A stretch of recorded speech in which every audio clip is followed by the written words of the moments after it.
जो ट्विटर पे ढोल नगाड़े बजा रहे हैं आप, लगता है कि मोदी जी के कानों तक पहुंचेगी आवाज? बिल्कुल। मोदी रोजगार दो को दुनिया भर में ट्विटर पर नंबर 1 ट्रेंड कराया, फिर मोदी जवाब दो का धमाल मचाया। लेकिन युवाओं की डिजिटल स्ट्राइक का मोदी सरकार की सेहत पर कोई असर नहीं हुआ। सरकारी भर्तियों में रिफॉर्म की मांग कर रहे युवाओं की लगातार अनदेखी के बाद अब सोशल मीडिया पर देश के बेरोजगारों ने एक बार फिर नो जॉब नो वोट को नंबर 1 ट्रेंडिंग पर ला दिया।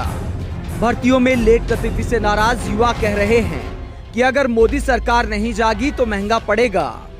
मोदी जी का अगर आपको एक स्टेटमेंट याद हो जो 2015 में दिया था कि उनकी प्राथमिकता है, जो प्रायोरिटी है वो है कि युवाओं को रोजगार दो, तो उस प्रायोरिटी को तो ये बिल्कुल भूल चुके हैं। उन्हें इस प्रायोरिटी से कोई मतलब ही नहीं है। उनका बस अब मेन फोकस रह गया कि हाँ किसी तरह प्राइवेटाइजेशन दिया जाए, बस राजनीति चल रही है, कुछ नहीं चल रहा है। हमारी जो सरकार है वो बहरी हो गई है, ठीक है।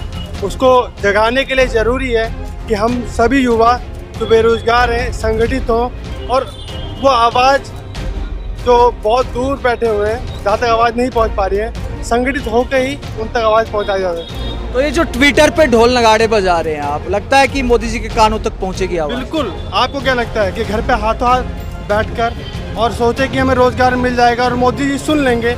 ऐसा कैसे हो सकता है? हमें संगठित होकर कहीं ना कहीं सोशल मीडिया के थ्रू ही हमें आवाज़ तो पहुंचानी होगी। अच्छा, अगर मोदी सरकार नहीं सुनती है, चाहे लाखों ट्वीट हो जाए, तो महंगा भी पड़ सकता है क्या भविष्य? बहुत महंगा पड़ेगा। मुझे तो नहीं लगता कि अगली बार आएगी इस हिसाब से। महंगा इसलिए पड़ेगा क्योंकि आपने युवाओं से जो वादा किया वो आपने निभाया नहीं, ठीक है। सरकार चलती है वादों पे, और आप उन वादों को पूरा नहीं करोगे तो कांग्रेस पहले झेल चुकी है और अब बीजेपी को भी झेलना पड़ेगा। पिछले 1 महीने से सोशल मीडिया पर युवाओं ने तूफान मचा दिया है, लेकिन मोदी सरकार और ज्यादातर मीडिया चैनल युवाओं के गुस्से से आंख मूंदे हुए हैं। यहाँ इतने बच्चे, करोड़ों बच्चे यहाँ रहते हैं, डेली उनका मतलब उनके पेमेंट घर से आती है वगैरह सब चीज़, उन पर इतना प्रेशर है। यहाँ पे आज तक किसी ने कुछ नहीं दिखाया, ना कोई यहाँ मीडिया वाला, ना कभी आज तक यहाँ की कोई खबर आई।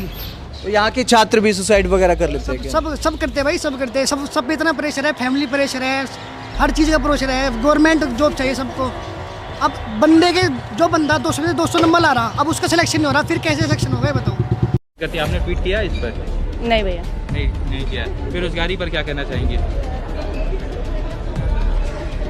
कहना क्या है, एक एसएससी का स्टूडेंट वो अपनी रिजल्ट का इंतजार करते करते फांसी लगा दी। सबको मालूम होगा नेशनल न्यूज़ हुई 2 साल बाद हो रहे हैं। सर। और सबसे बड़ा चुनौती ये भी है कि जिस तरह से क्वेश्चन पेपर में क्वेश्चन भी गलत हो जाते हैं, 10-10 क्वेश्चन गलत हो जाते हैं, बाद में उसकी जिम्मेदारी ले ली जाती है कि हाँ क्वेश्चन गलत हो गया है, और कहीं वो उसी गलती के चक्कर में कोई स्टूडेंट वो उसी 10 क्वेश्चन में आधा घंटा निकाल दे, बाद में उसका तो बड़ा लॉस हो जाएगा। बहुत लॉस होता है सर, बहुत लॉस। इससे बिल्कुल सर बहुत लॉस होता है इससे कि सर जो नॉर्मलाइजेशन सिस्टम है सर वो भी समझ नहीं आ रहा बच्चों को। सर कोई भी एग्जाम फेल नहीं रहा। पिछले दिल्ली पुलिस में कितना प्रोटेस्ट हुआ उसके लिए, पेपर लीक, सोल्वर, हर शिफ्ट में सोल्वर बैठे थे। अब बच्चा करे तो करेगा, एग्जाम में कोई पारदर्शिता नहीं है। सबसे पहले तो इनको एग्जाम कंडक्ट कराने के लिए पारदर्शिता